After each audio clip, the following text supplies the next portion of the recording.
Okay, so we have in our studio this morning two psychologists. One of them a clinical psychologist, the other an organizational psychologist. Good morning to you, Alfred Dixon Dai-Kosi. He's a clinical psychologist, and Collins Ajumai Bedu, the organizational psychologist. I want to start with you first, clinical psychologist. What actually goes into the thought process to use a picture that sort on social media? Thank you, Nanaba. This issue, it's quite a dicey one, and someone who want to use that, the person considers a lot of issues, and the cognitive process that goes into that is very profound. Now, a lot of people think that when they use it, it enhances their self-image. It's mostly people who have low self-esteem of themselves.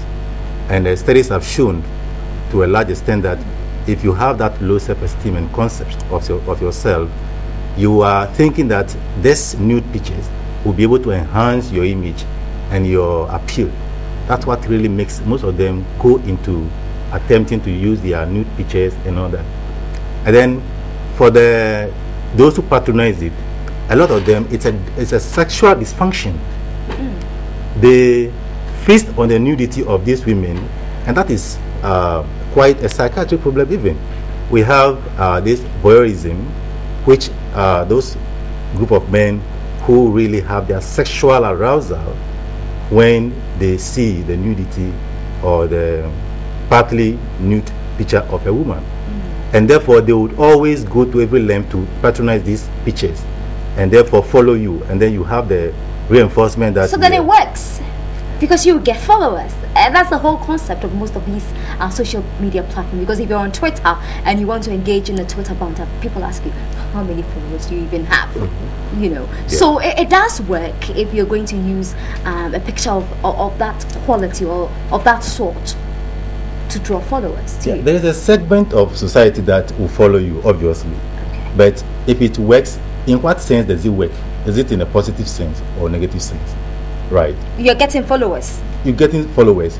By the end of it, when certain nude pictures are thrown out, and then maybe you were not able to control it, and these ones come up, because these days the young ones engage in this sexting, and therefore the person thinks that, okay, now if I get my nude picture to my boyfriend, he tends to like me more. Now you send it and it's intercepted. That is where the psychological trauma comes in. So you have not intended that this picture will be in the open, and it comes out.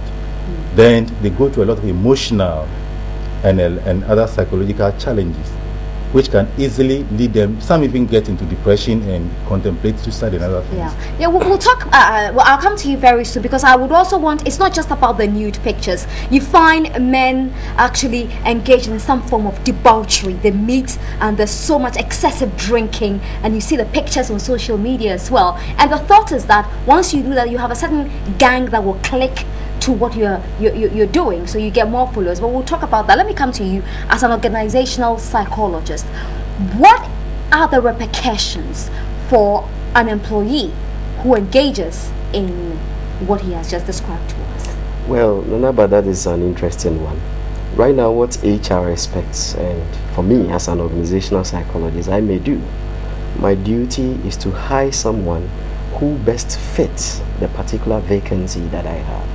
And in doing so, I may resort to multiple testing in order to find the right person with the right identity to fit into this position. And I may carry out an aptitude test, I may carry out multiple interviews just to get the right person and the right identity. And in trying to know who really this employee might be, perhaps I will resort to the social media. I go there, I look at who are your friends. What kind of pictures do you even have that project? Our organization is doing that. Many organizations have started doing that, because that gives you the real self of the person. Because many people may dress nicely. Who wouldn't wear a tie going for an interview? Obviously I will, but that might be a deception. But on that social block, you see how the person interacts with his peers. But it's a social block. It's to socialize. So do you really need to have just one character? Well, that is a good way of talking about how PS behaves. But having said this, it brings the naturalness, the real you, out of this social atmosphere. And that is why many employers now would want to also resort privately in the secret of the office to find out what is happening. So you could be denied employment based on that? Simply because the reputation of the organization is at stake. And one way of gaining competitive advantage in today's turbulent business environment is who you have. Who are the skilled personnel you have? What is the image, the reputation of the persons you have? We use such skilled personnel for endorsement in advertising to show that this is my organization. And if I'm an expert and I'm in this organization, then you can feel free and come and you can count on my expertise. So if this is the kind of image I have, projecting myself out there with nudity or partial nudity, what repercussions can this have on the image of my organization as we decide to grow? Okay. Now, Alfred, why does it matter if I have 1,000 followers? What does it do to me? Yeah. What it does to you is you think that... If you liked. You think that, yeah, once I have a lot of followers, that shows my acceptance, right? It's a kind of... but you are not assessing what sort of acceptance that you are enticing the people to give you. So if people have that large following, it also gives them that fulfillment, in quote, that yeah, they are very much popular. But when this goes on in their own closet, because that sort of following, sometimes some of them, what they do in the open in this sort of group is at conflict with their own person. Absolutely. Yeah. So when they get back into their own individual life, the person reflects over that sort of following in that bad light. It's now haunts them, and they sit back and then brood over it, and it gives them a lot of challenges, right, and affects them varied ways of their life. Yeah. Because there are indeed people on social media who behave as though they are very bold, very confident, but you see them and they are so quick to cower. Yeah. And even just to add to that, if you have a lot of followers, one thing is also assured: you may have a lot of predators, people who are not really what they profess to be within your followers. And now safety is another thing. Many people would want to post some pictures that suggest their house environment, their community. Some may want to post pictures that shows their whereabouts, and these poses security threats. You will never understand why armed robbers are on you. You take a picture in your house that shows that yes, you are well to do. The next minute they are following you. So it is a very difficult matter and sensitive matter, especially the youth need to consider. And one thing that I have to say from this angle: if you receive any sexually explicit message, being it pictures or partially nude pictures, one thing all of us must do. The point is, the best reply is no reply.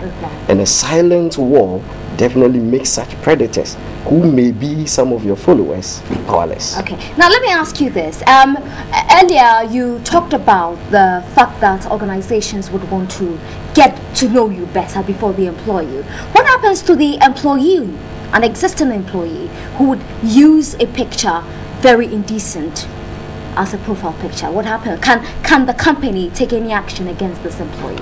Well, sometimes there are some acts that an already existing employee may do. And I'm already an employee. I have the tenure. I've been working for so many years. But remind yourself of this. There might be opportunities for you to project your organization. It could be a training program. It could be a representation. You have to represent our organization. Would I use you? Counting on the kind of images that you may have been posting. Can you be sacked? Well, it depends on the extent to which the pictures are so explicit, and to what extent you are going wayward from perhaps the values, the belief system of your organization. And you know, culture, what the image of an organization also counts to their credibility. So if I am an employer and I feel, per your act, some of my cultural underpinnings is being eroded, perhaps I will need to really have a talk with you And if it persists and perhaps there are no changes, we need to agree on something. And if it is wayward against your job description and for that matter the policies that we agreed on, why not? I can take a decision that will make me comfortable. And to just add to that, you realize that even sometimes your employer may not sack you, but you have realized that you have put yourself into such a tight, very, very, the position that you don't feel fine working as you are moving about in the discharge of duty for this organization. People keep pointing at you that, yeah, this is this person that we saw this new picture of and all that. You realize that some of these young ones who engage in this, and then the pictures went viral on the internet and all the other social media, they even run away from their schools. Nobody will come and say, hey, I'm sacking you, but you realize that you are so much in conflict with yourself and the institution you are working with.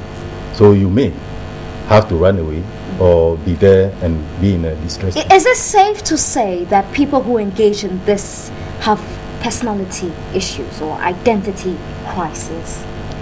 There are a number of issues involved in this. Personality issues are involved. And then they also have the issue of acceptance. You realize that if you have a personality type that you believe that, yeah, this person is, your self-concept is very well grounded. I know most of these things start from the kind of attachment they have had. Once you have a secure attachment and this predicts positively in your future development, this person has a very strong personality, very well grounded in his self-concept and self-esteem. Therefore, he has already got a need for himself in terms of whom I want to be. But if you have someone with the weaker sort of personality, he is easily swayed by others because he wants acceptance from the peers and other sort of cohorts. And that is what drives most of them into that. Right. But when they come out of it, when they are they are out of the group, that is where they have the challenges. The reality check comes in. Yeah. All right, I will have to say a big thank you to you. But 30 seconds each. Would you say that the proliferation of social media avenues are corrupting our cultural values? That's a very difficult question. $1 million.